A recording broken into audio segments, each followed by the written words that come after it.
Friends, I am really excited about tonight's live. In case you didn't pick that up from advance notice, from all the little advertisements I was doing all week.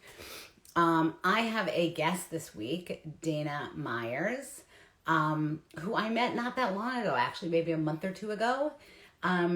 She runs something called Booty Parlor, which frankly I think is just the coolest thing ever. And she is all about, here we go. She's all about bringing sexy into mom. So I think she's there and I'm waiting for her to join in, but that's what we're going to talk about tonight. It's Dana. When technology works, I'm always in shock. That's the truth. It's such an amazing miracle. It is. You are an amazing miracle. Thank you. I feel like an amazing miracle. You should, because you are an amazing miracle. And I was just saying, how excited I am, and that we met not that long ago. But you're like a little shock of electricity. That's what I've decided. You're just pump energy, and you're so much fun. And I just feel like I've known you forever. So thank you. I know. I felt that way about you too when we met. I was just like, oh, okay, sisters, great. Exactly. Familiar, reunion. I got it. Kindred spirits. So yeah, I started introducing you as, Dana Myers, XOXO, who talks all about, I'm going to turn this up. Talks all about sort of being your sexual self and maintaining your sexual self after you have kids, which I think is so critical and so important. And you do it in such a fun way. And honestly, I saw your little booty dance yesterday or the day before. I loved it. Your little booty dance. I'm always moving. For me, it's like movement is just such a way to just stay in my body and stir up stagnant energy and release stress and stay grounded and really stay sensual, because then everything else feels better. No, life is hard. People often think about doing things that are sexy for other people, and I feel like it's all about getting in touch with our sexy selves. And dancing really does that for me. I don't care what I look like. It feels sexy, right? Yeah, of course. Yeah, of course. So before we do anything else, just tell us about yourself. And tell us how Booty Parlor, I was laughing as I was doing little stories today about this. Yeah. Booty Parlor is the most freaking clever name. And I don't think you ever told me where it came from. So yeah. So I grew up, I grew up with a makeup artist mother, very much in the beauty parlor. She had the little space, and I would come in and help her do inventory and put her lip glosses away. And I would see all the hairstylists styling their clients. And it was like a world of women, right? It was like a world of female empowerment. And so I really watched my mom make women over and help them go from sort of sitting down and saying, but this and this and this. And he said, it's like we'll start complaining about ourselves. And she would kind of help them transform with a bit of girlfriend to girlfriend conversation and lip gloss and some relationship gab. So beauty and female empowerment were a big thing. And then I was also just really curious, sexually curious teenager. And my parents acknowledged it, and they didn't try to squash it, which was really, really such a gift to me. And so I became that girl that all my friends were asking about, orgasms and love and sex and beauty. And so that was my thing, beauty and sex. And then I grew up and went into the music business. But I was always buying my friends their vibrators. And this was 15, 16 years ago, when the sexual wellness business, as we know it, was still the XXX business, right?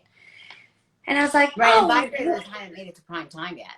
Yeah, well, it was sort of right after Sex and the City and the Rabbit. But still the shopping experience was bad. And I was like, what about the Booty Parlor? It's a place where we could go, where we could get sexy things that would make us feel confident and have so much fun. And then I was like, oh my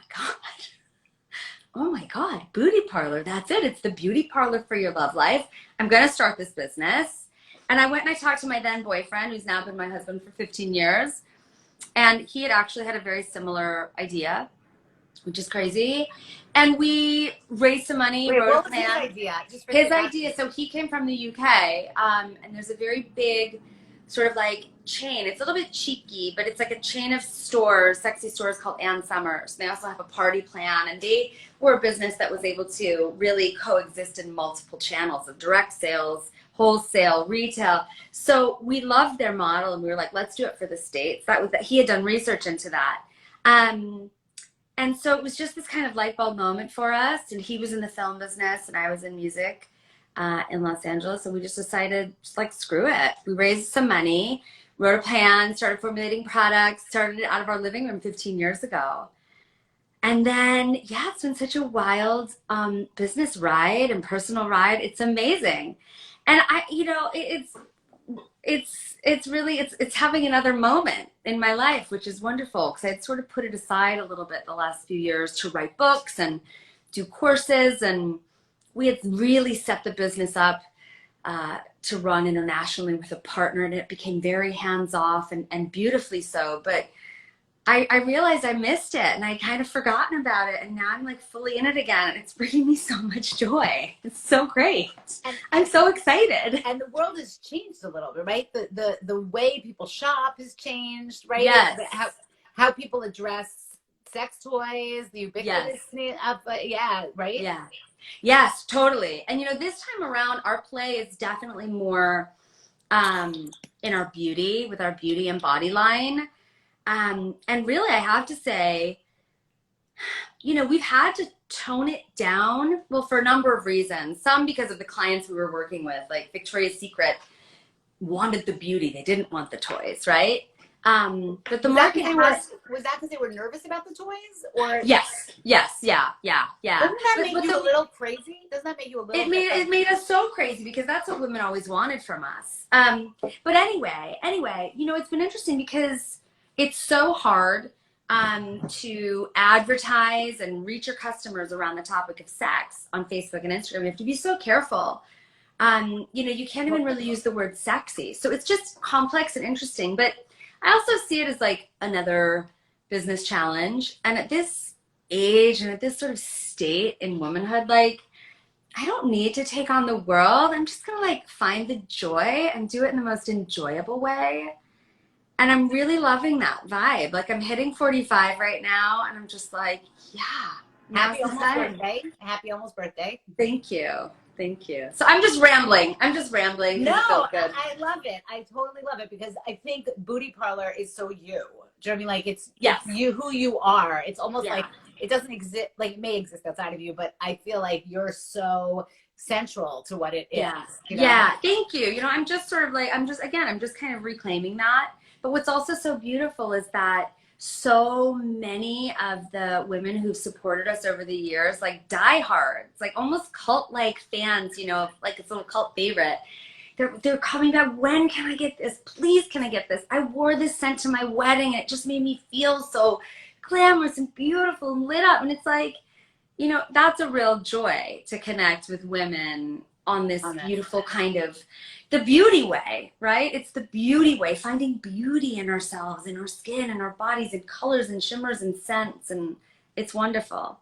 I mean, that is why I loved your video the other day. I made reference to that, but you did this booty video, and you started by saying, "Oh yeah, my booty is not my favorite part of my body, but I think you have a great booty." Okay, but I'm like, but you're like, but I don't care. I'm going to treat it really well. I'm going to treat it as if not my ass that I sit on all day. And you just like rocked it. And I feel like that is the message we have to be giving women, because it's really hard to be present sexually, for sure, if you can't inhabit your body. And sometimes our partners see us so well, and women can't even hear that. Like, the partner's like, "Oh, you're so beautiful. Your stomach is so gorgeous. Yeah. I love your boobs. I love your ass." And then the women are like, "Oh my God, how could you say that? I have a roll of fat here. Yeah. So they're not only like depriving themselves of receiving that beautiful adoration and those compliments, but they're also then rejecting that compliment from their partner and training their partner not to, to feel rejected when they compliment. So yeah, it's about getting into your body and finding your own way. I think a lot of people, I would say these messages: stand in the mirror and love up on this part of your body and transform the negative body banter into sexy self-love. And for some women, that was too far of a jump. And so it's almost like we have to talk about, okay, well, how do you go from like hating a body part to just respecting it? Because you can get to love and adoration and celebration if you're at respect, right? So it's like finding ways to respect it and And that's different for everyone. You know, there's like a little different trigger for everyone. And I often feel like that's a really important message for the women who have kids, especially ones who Mm-hmm. have daughters, but I think for sons these days also, that Mm-hmm. somehow if you can't learn how to respect your own body and be Yeah. sort of happy with your body, you're going to end up with a daughter who's going to Yeah. not feel happy in her body. And Totally. that, none of us want that. None of us want that. Like, I feel like even those of us who stand in front of a mirror and say, ooh, you know, want our daughters to grow up feeling different than that, Yeah. and our sons. Yeah. And the Yeah. only way to do that, and that's so hard for people to hear that, but the only way to do that is to kind of reclaim your body, like you're talking at respect. I think that's a great way to go, like respecting your own body. Yeah. And also just like pleasure. Just like put your hands on your body because it feels good. Right. You know, but again, a lot of people, you have to like Unlearn. unfuck yourself, you know? You have to like look at, Unlearn. okay, where did I learn that? Right. Where did I learn that I should talk bad about my body or that I shouldn't, you know? I was talking to a woman today who is absolutely gorgeous, stunning, and was talking down to herself a lot about her beauty, or not letting it, like, not talking about it in the way that I could tell she wanted to. And she said, well, my mom, my sister, wasn't as pretty as me. They're twins. And my mom always told me to tone it down around her so that she didn't feel bad about my beauty. And so we all learn our ways from deep, deep, deep, deep, deep long ago. And so sometimes you got to really go down and look and say, what was that feeling? Where did I learn that? Is it still true? Can I rewrite that belief? And what new belief do I want? And that's just like the raw work of being a human and a woman. No, I think, and it's so critical because especially I know people may be watching from religious communities, and especially as you start developing sort of into womanhood, there's a tendency of like wanting you to cover up, that, you know, wanting you to sort of take more of a back seat, whether it's spoken or unspoken. And you know, I had a client today who was so close with her dad, and he was so loving, and he stopped touching her when she was like 12 or 13, and he wasn't clear. He just stopped giving her massages, he stopped snuggling her, and she still walks around with the wounds from that, you know. So I think we're really, you know, we really see the results of that, I think. Yeah. And you have to be brave, right? Like we just uncovered two very like powerful family stories, right? That grown women carry with them. And we all have these stories. And I do think it's like a very brave choice to say, I want to uncover that. And I want to, you know, that's a lot of the work that I've been really interested in lately, is like the initiations through the different stages of our life, right? And like writing new narratives. And saying, okay, that was then, what do I want to take from it? What do I want to let die so that I can birth something new in my sex life, in my work life, in my friendships, in the way I feel about my body and my sensuality, all these different things, in the way I shop, like all the things. Right. I think, and it's so interesting because you and I are sort of at different life stages. You're in your mid 40s. You have two children who are like in the like young teens, 7 and 10. Yeah, 7 like young, and 10. Pre-adolescents. Yeah. I'm 59. I've grown kids, and I feel like life just keeps changing, and we got to keep sort of owning it. So I do want to shift gears because I want to talk about life with sex with kids. Yes, sorry, I was all up on a different zone. There's so many things for us to talk about, so I think we'll have to do this again. But I want to talk about sex with kids because that really is a little bit sort of where you kind of enter the narrative. And I feel like that is such a struggle for so many women. They somehow feel like once they have kids, maybe their sex life is over. And can you want to just start speaking to that a little bit, and then I'll join in? Yeah, sure. I mean, it's the most common cliche, right? The sexless mother, you know, like marriage and, you know, parenthood is where your sex life goes to die. That's what we're all kind of conditioned to think and believe. And of course, there's the real hormonal shifts that you can speak to so beautifully that truly happen.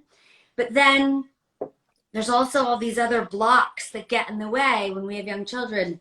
The lack of me time, you know, exhaustion, feeling less confident about your body after all the changes it's been through, building resentment in your relationship because you're doing more or they're doing less, and all the domestic stuff that happens and the kind of loss of romance. So there's a lot of things, but also I think the biggest thing, at least with, I would say, the majority of women, or at least one really common factor in this loss of libido is, and it's a sneaky one because you don't really realize it's happening, it's the loss of freedom.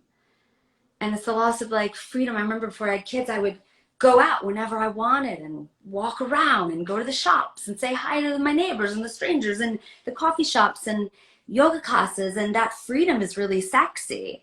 And then suddenly, like, it's not forever, but your world gets a bit small, right? A smaller, more closed in, more routine. Routine. I would say routine. I think routine is such a big one. And you almost have to, you're forced to create a routine if you want to keep some level of sanity. Totally. But then you also must recognize that you must create more eroticism to balance out the routine and find some place in the middle.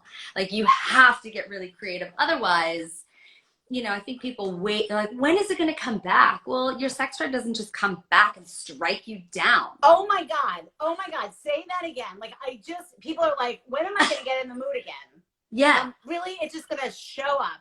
I always say, don't wait, create little snippets of sensuality, sensual inputs all throughout your day.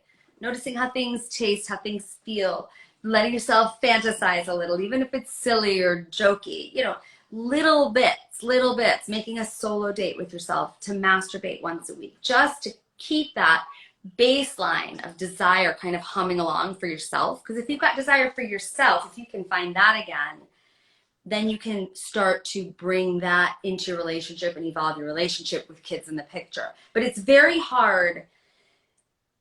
It's very hard to just say, oh, when's it going to come back so that I can please my partner. Right. I feel like this concept, it's such a fundamental concept. The concept that desire doesn't just appear, right? You have to create desire. I feel like that people don't quite get that. And I understand that. I really understand that. Like, I feel like it's such a bizarre fantasy that our world's created that, like, oh my God, desire, you have desire and then you go and have sex. And I'm like, that's bullshit. It's patriarchal bullshit, and it's not meant against a man. It's against a system. It's a total fairy tale. It's a fairy tale. And then people are like, well, I shouldn't have to like turn on my desire. It should just appear. And I'm like, where did you get that concept? Where'd you get that? Right. You watch the movies. You watch the movies or the first 6 months to 12 to 1 year of a relationship, to be fair, is the most crazy cocktail of hormones. It's like being on drugs. And yes, there is spontaneous desire, but that's like when it appears. And to think that that's so now we have to figure out, like, what do you do? Like, you're sitting there and you're like, I haven't wanted to have sex in a year, Sheva. What do I do? So I'm saying to you, Dana, what do I do? Yeah. Well, look, I would always recommend, again, this practice of sensual inputs and almost challenging yourself to start noticing the sensuality within the regular course of your day. So I remember in New York, after I had my second child, I would go to the grocery store in Brooklyn and, stand in the vegetable aisle and like watch the carrots being misted. And they were like thick and sexy. And I was like, oh, they're wet, and it was like, this is silly. This is really silly, but I'm entertaining myself. And I was like, oh, I can feel something, right? So I was like, okay, cool. It's a game. I'll just keep playing it. And that really helped me just, again, percolate my libido again at a very just nice little hummy level. I'm a huge fan of masturbation for any woman and all men and all humans, but especially once you've had kids, because it's really like a statement where you're saying, I'm putting myself first. And this is my 5 or 10 or 15 or 20 minutes alone. I'm putting my pleasure first because I'm serving everybody else all the time. But I'm going to take this moment to release my emotions, to infuse my body with pleasure, to tune into who I am as a woman. I'm going to add And here, if you're watching this and you're thinking, really? Because a lot of people feel like their masturbation, if they ever did it, kind of fell by the wayside when they were single or, you know, with the kids. It is a great time to get it. And if you feel like awkward, because I think a lot of people start feeling awkward, somehow masturbating when you're 18 feels different than masturbating when you're 32. I will say to you, awkward is good. Awkward means you're in the right direction. yeah. Awkward means you're doing something new and different and you're growing. And sex was really awkward when you started, and that was great. So awkward is good. So I'm just throwing that advertisement in for the. Okay, keep going. I really like that. No, I really, really like that. I really like how you express that. Thank you. And then, yeah, so, you know, some people love me for saying this and some people hate me, but it really does work for everyone. It's a practice of scheduling sex, you know, my calendar's on the inside of the house, but every week I look at my week, I see what are the moving parts and pieces, where are we going to have a fun session, where are we going to have a quickie, you know, where can I have a solo? And if 2 of those 3 sessions happen, or 1, but it's freaking amazing, then it's exciting. And having it in there means you can look forward to it, anticipate it, talk about it. What mood do I want? What erotic energy do I want to explore? What might I wear? What might we watch? What might I read? And so it becomes this event, and we all like events, right? So we all want to show up, we want to dress up, get ready for an event. So if you make it an event and you just show up with an open mind, you know, knowing that the planning means that your sex life is a priority, and then you're like proud of yourself because you're following through, but you allow for flexibility because shit happens, then suddenly you're having regular, consistent, and really good sex, and things start to reawaken. I feel like, you know, I joked around in the beginning, look at those hearts coming up about being kindred spirits. I feel like that is one of the most important messages. The fact that desire doesn't jump in, it's not spontaneous. And the fact that if you don't schedule sex, it doesn't happen. And having seen thousands of women as patients, I'm going to tell you, I can tell you for a fact that the women who have long-term regular sex have scheduled it. Sometimes they don't even realize they're scheduling it. Like if you talk to them, they'll be like, we have sex on the weekends, or we have sex on the weekends and once during the week, or we never let more than 3 or 4 days go by. They're not realizing it, they are scheduling it. They're scheduling it and they're thinking about it. Yeah, because it becomes a practice. Yeah. Correct. You gave a really good, and if anybody's watching here, we should follow Dana, but also you should look for the one where she talks about how frequently to have sex, because I thought you nailed it. Like I have some data on that, but you nailed it. Can you talk about that for a couple minutes? Yeah, I'm trying to remember our text thread. That was you were talking about how frequently you have sex. We're very open. Dana is amazingly open about, and she talks about how like she, you know, some people say once a week, some people. Yeah. Yes. So most people I can't remember the study, but most people will say twice, but it's really just once. People exaggerate because it's something that we feel shame about, right? Because to your point, we weren't educated on the ebb and flow of our drives and allowing it to be sort of a normal part of ourselves. But yeah, for me personally, you know, like I said, I try to plan what I call a long love session where I'm gonna dress up in something. I love lingerie. I love adorning my body. You know, I think it's fun and feminine and exciting. And even it's interesting because I've gained, 15 pounds during this, COVID thing. And, you know, looking at my body being bigger now, it's a little bit of a push pull, but then I put on my lingerie. I was like, oh, this is yummy. Like there's all kinds of extra bits to sort of, squeeze. And it's just, this is the practice of like 20 years of really loving my body in the mirror. This is like the effects. Like I'm excited talking about myself. and this is why I love you. Just saying. Okay, anyway. Thank you. No, so like one long love session and then like one quickie, one little like physical moment. Let's just like get in there together. And oftentimes I don't have the desire to have an orgasm in that session. That's more for me just about connection, and because my husband and I also work together, so we have to make sure that there's like, we're breaking up any work time. It has to have that just physicality. And then almost every week I have a date with myself where I just get super witchy and, you know, get out all my toys and crystals and music and I just have fun. How do you get the privacy to do that? I'm actually curious about that one because I feel like That is like a military operation. It's a military operation. It is. I'm like, okay, at 0300, the kids will go outside and take the dog on a walk. When I, you know, it's like, but I arrange it. I just arrange it. And I'm lucky that I have, you know, childcare, but iPads work for the kids too. Does your You know, husband know? Like, are you open about the fact that you are going off to yes, like have a party by yourself? yes. And I think that's less common in relationships. I don't think as many couples talk about, you know, their masturbation practices as they should or could. Right. Because I think a lot of women tell me all the time, well, I have such a low sex drive. I don't feel like I should masturbate. I feel like I should save that for him, for like the once in a whatever that for him. And I'm like, that's just that's the wrong logic. Like you get Like fire. Fire doesn't get to be less when you move it to a southern flame, right? Fire doesn't get right. That's right. That's right. So yeah, he knows. I mean, look, I like to be as alone as possible, you know, so I do try to find those moments where, you know, everyone's out of the house. And I just make it happen. I mean, like, you know, you know, you find ways. No, it's great. I do want to tell you, there was a study. For years, people asked me, you know, how often should we be having sex? And I'm like, I can give you the sex therapist answer, which is as often as works for you is fine. Which, like, I always felt like I said, do you want the sex therapist?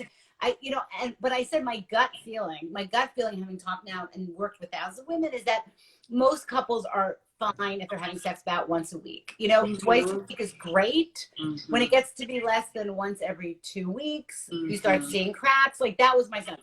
And then there was a study that came out. There was a study of thousands of couples. It was done in the UK.